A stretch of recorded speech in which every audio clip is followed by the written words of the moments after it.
नमस्कार. आज 17 मार्च दिवसभरातील झटपट ठळक बातम्या. लाल मिरचीच्या दरात मोठी घसरण. गतवर्षीच्या तुलनेत यंदा देखील बाजार समितीत लाल मिरचीचे दर प्रति क्विंटल 4 ते 10 हजार रुपयांनी कमी. शेतकऱ्यांनी दराअभावी बेदाणा विक्री थांबवली. दरवाढीची प्रतीक्षा, उत्पादक आर्थिक अडचणीत.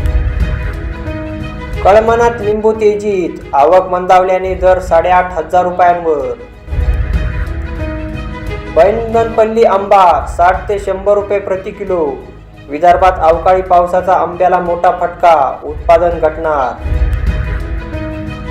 ग्रामपंचायतींकडून दुष्काळी स्थितीतही कर वसुली सुरूच. थकबाकी वाढली, वसुलीतून सूट मिळवण्याची मागणी. शेळी मेंढी महामंडळास 100 कोटींचे अनुदान. आचारसंहिता लागू होण्यापूर्वी झालेल्या मंत्रिमंडळी बैठकीत 17 मोठे निर्णय. पूर्व विदर्भात गारपिटीचा इशारा.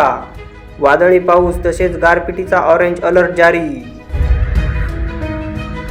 राज्यात 5 टप्प्यात लोकसभेच्या निवडणुका. जिल्ह्यावारी वर्गवारी जाहीर. रूट ऑफ सोलर बसवा आणि मोफत वीज मिळवा.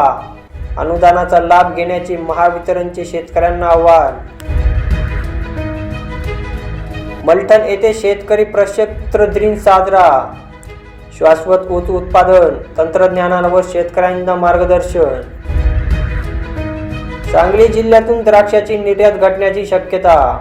बदलत्या वातावरणाचा मोठा फटका. आतापर्यंत 13,000 टन निर्यात.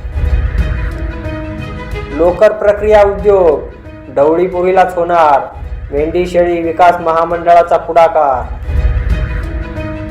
करमाळ्यात पिकते व्हॅनिला आईस्क्रीम फ्लेवरची केळी. निळसर रंगामुळे वेधते लक्ष, बाजारातही मोठी मागणी.